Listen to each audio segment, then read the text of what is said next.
He's leaving on a jet plane. He won't be back for 3.5 years again.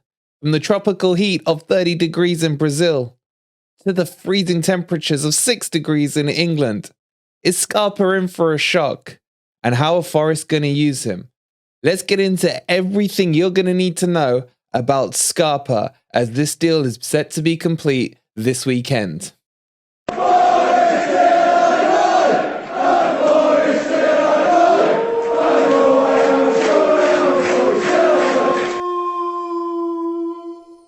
Good morning, good evening, or good night, wherever in the world you are. Whatever time of day you're watching this, hope you're well and hope you have a smile on your face. Guys, before you do anything, what you need to do is go pull out your MP3 player. I don't know what the kids use these days, Spotify or whatever.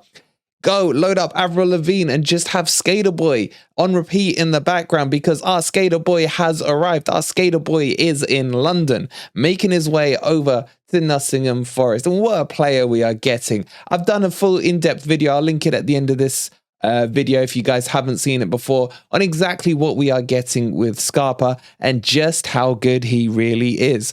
So guys, let me talk you through the deal so far and what we know. Scarpa obviously is now in the UK. He will be having his medical this weekend. It should go absolutely swimmingly as long as he doesn't, I was going to say fall off his skateboard. I don't want to jinx him.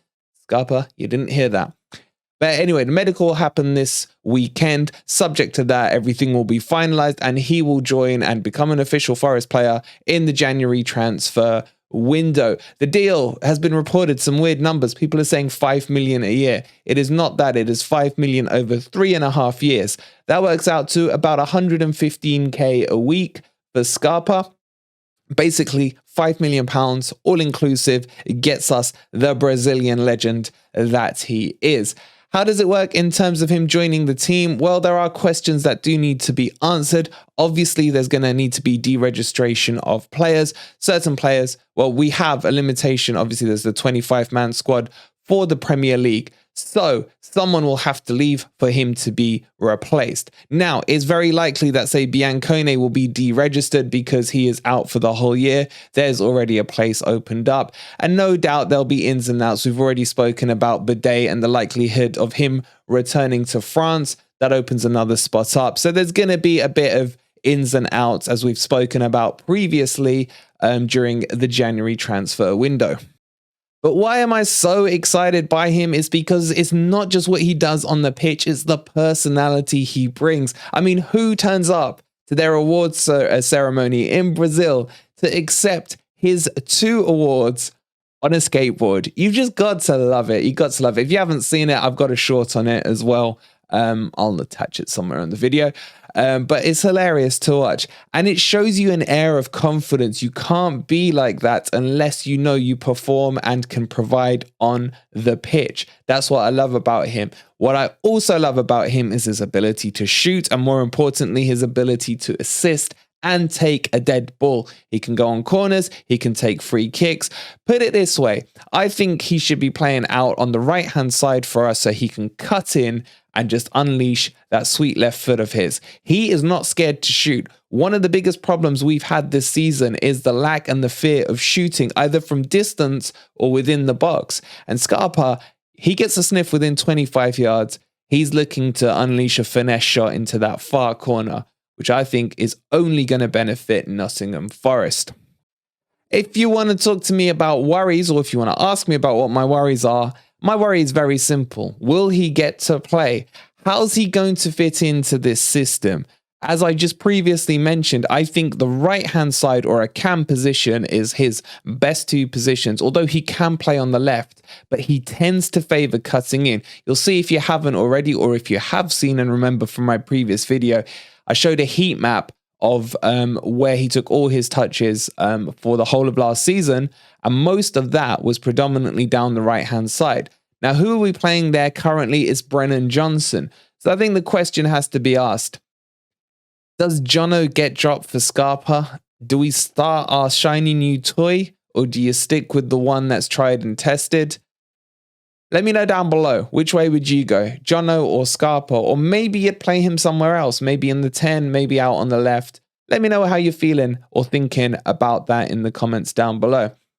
But I still worry that Cooper won't let him won't unleash him, should I say, straight away. And he's going to give him a bedding in period, a settling in period, a get to know the players period, a get to know the team, the formation, the strategy, etc. When I say just chuck him in, man, let's see how good he really is. Can he transfer from the Brazilian league over to the English Premier League without any problems? And we haven't got time to waste now. All the excuses about player gelling, about the 22 signings, about let's see how we are when the World Cup hits.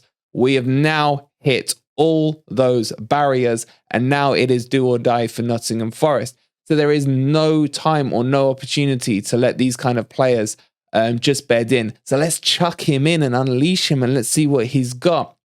Let's chuck him in at well, you can't chuck him in at Old Trafford, but you get what I mean. So we will see how good Scarpa really is once he's unleashed. But do you guys think Steve Cooper will unleash him on the Premier League, or is he going to bed him in slowly, which tends to be his tactic unless he really does want a player like Morgan Gibbs-White? If you remember back to him, he was chucked straight onto the bench after signing, and it was the Everton match, and then brought on as a substitute in and around halfway through the second half there. Let me know what you think. Also, not only is he an intelligent footballer, but he's an intelligent man. Look at what he does with Rubik's Cubes. He solves Rubik's Cubes in his bag that he packed coming over to the UK. He had his skateboard, I think he had his Bible, and he had about 3 or 4 Rubik's Cubes, as well as a few shirts. Unfortunately, I didn't see many coats there, so he may have had a slight shock as he walked out of Heathrow Airport today. But intelligence is something he does have, but that fun personality, that personality that's going to lift a club, lift a fan base, and lift the players around him, I think is going to be very, very infectious.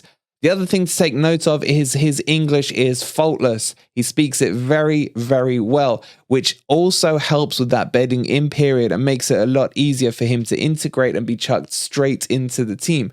So maybe we will see him quicker rather than later. Coops, if you're watching, let him loose, man. He, in my opinion, is already a fan favorite and he hasn't kicked a single ball. I think this is a player that we've all been excited to see since the talk about him, since we brought it to you over the summer in the transfer window period.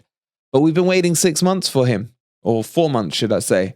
Let's unleash him and let him loose on the Premier League. He's gonna turn a few heads and I can't wait to see him. So a bit of homework for you guys now. I want to know, how would you fit him in? Well, one, would you fit him in or would you have him as a sub? And if you are going to fit him in, who would you drop? And in what formation would you go with? I'll give you my personal opinion. I still want to see a 4-3-3 or a 4-2-3-1. I would play, ideally, I'd go 4-2-3-1 so that we get a cam and 2 wide men as well as a number 9. Dia, I like the sound. The more I see of Dia, the more I like him. But anyway, that was yesterday's discussion. Go check out the striker video from yesterday. But I would play a 4-2-3-1 with the likes of just looking at the front 4. And that's all I really want from you guys. I'd go Scarpa on the right, MG Dub in the cam position, Dennis out on the left, and Owoni/new striker, whoever that could or might be, up front.